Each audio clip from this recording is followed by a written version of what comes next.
That's a good one.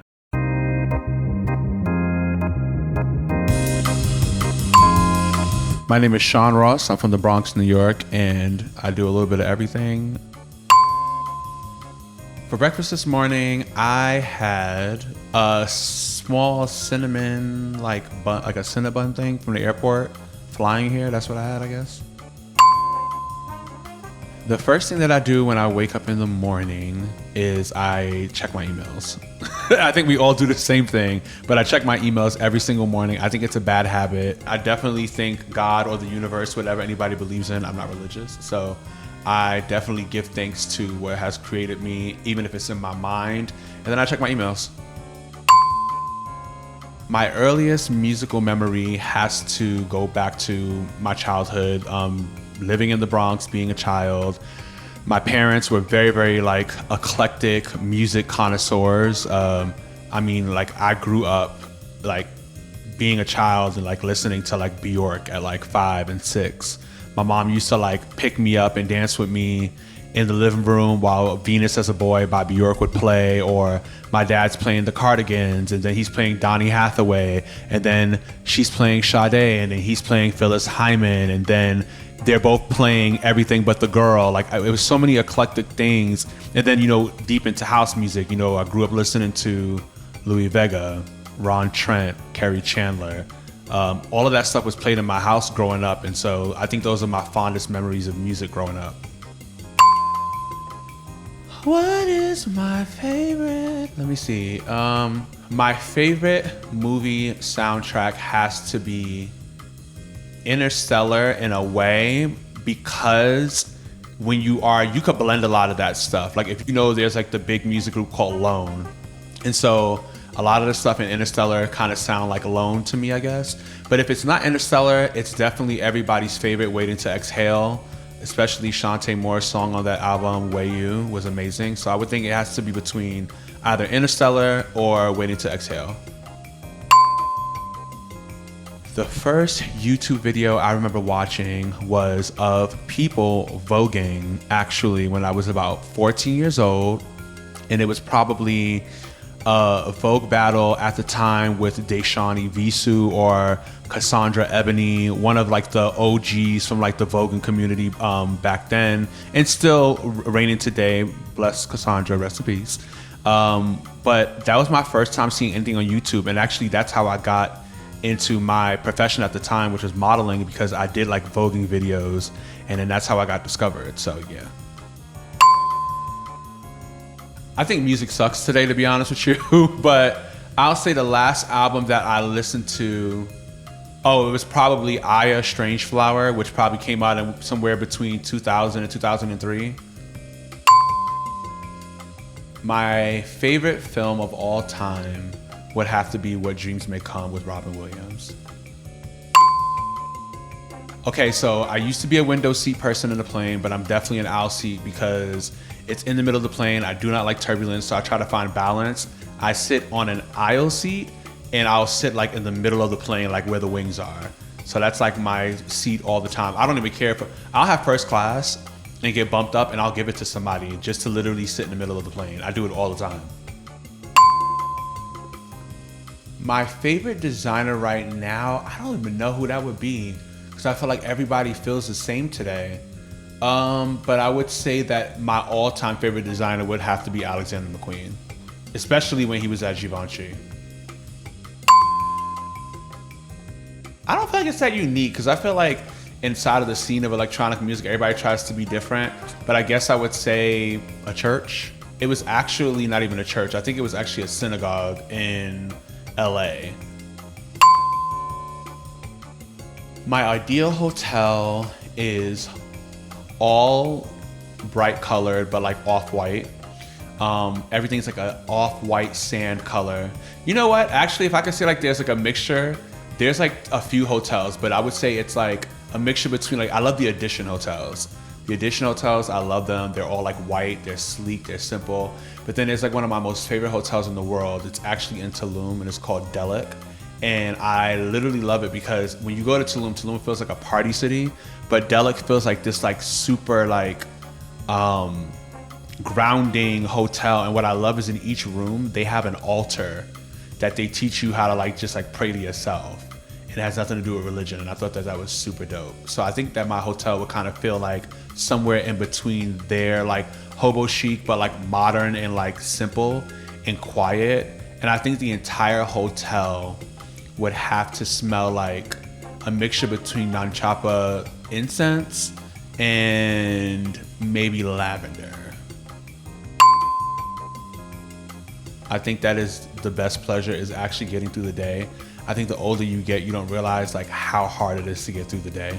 So I think that that's the pleasure, to be like, okay, I did that, accomplished. I'm not really into like a lot of new artists today, but this person's not new, but I do love this song. If my life had a theme song, it would have to be Leon Bridges' Born Again. I love spring because I was born in the spring. My favorite BPM would be somewhere around, I would say around like 123, 124. For me, it is definitely sound first. But that's a tricky question because they go hand in hand, but I would definitely pick sound first because you can also create vision with sound, which is why it's called sound design. Like, I don't call myself a DJ. I'm not a DJ, I'm an artist. And I design an ambiance and an atmosphere when I'm playing. Even if it feels familiar to other people, that's what I feel in my mind. My most used app, guilty, ChatGPT. ChatGPT is like Google on crack. If I could take an elevator ride with anybody, it would be my grandma. Because I feel like she passed away when I was 10, and I feel like I never got the opportunity to like I know my grandmother, I love my grandmother, but I always think to myself, like, what would life be like if she was alive now and her seeing me and all of that I've accomplished? So I definitely would get in an elevator with my grandma for sure. My latest obsession would have to be playing video games. It's weird, especially like me being gay, and like a lot of people feel like gay guys don't play games and stuff, which is completely inaccurate because I know so many gamers that are gay. But I've been like playing like, oh my God, I played Spyro. I loved Spyro growing up, but I really played it. I played Spyro 4 times and beat it 4 times. Like all 3 games in like 4 times in like one sitting. That's how much I loved it. And then recently I started Ratchet and Clank because a friend told me about it, and I really love Ratchet and Clank. So I think that's my latest obsession. I do my best work on a couch. You know, you don't think too much. You allow yourself, you put your energy onto the world and it'll come to you. That's how it has worked for me. So I feel like I do my best work from the couch. Like, I'm not like a, let me pull out a computer and write an email. I don't know, honestly. I probably haven't written an email on a computer in probably 6-7 years. I don't write emails on my computer. I'm like, it's crazy because like I love to FaceTime people, and people are like, why do you FaceTime me? I'm like, we were young and we would watch the Jetsons, and we're like, we all wish to have this, and now we have it and we don't use it. I'm like, who wants to use a regular phone? I want to see your face. I can't wait for like the hologram to come out the phone. Like, are you kidding me? We have a computer in our hand. What do I need to open a computer for? The only thing I use my computer for is literally to download music on my sticks. So, if you may know or not know, most people know me from the world of fashion, modeled for 16 years, and, you know, did stuff with big brands and from when I was 15. And I think a big risk that I took was doing music. Honestly, a lot of people at the time when I did music, they were just like, oh, you're doing music, this is weird because we know you as a model. But I guess I ended up finding some form of success from it. I ended up, you know, doing a song with Duke Dumont. We got 2 double golds for that and 1 platinum. I went on tour with Amber Mark. I went on tour with Snow Allegra. And so I think that was a very, very bossy move. And I think even doing this, you know, playing on turntables and what people call DJing, it's another pivotal moment in my life. And that's something that I love doing, is I love pivoting, but in a way that makes sense. what I'm saying? I think we're multifaceted. I think we shouldn't get stuck in things, but I think we should also do things with like some type of strategy. Like, don't just be like, oh, I'm gonna do this, I'm gonna do that. Because I never trust people that be like, oh yeah, I'm a model and a singer, but I also like do weed whacking. How do those blend, you know? So I think it's cool to have those facets about yourself, but take your time and like avenuing them right. It's a feeling, but also I think music is never ever done. I don't think a song is ever done.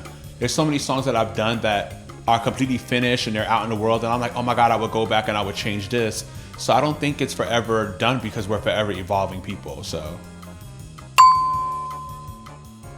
Stepping into music taught me that I could be good at so many things, to be honest with you. As generic as that sounds, it taught me that, oh, you really have many layers to yourself and you could do so much.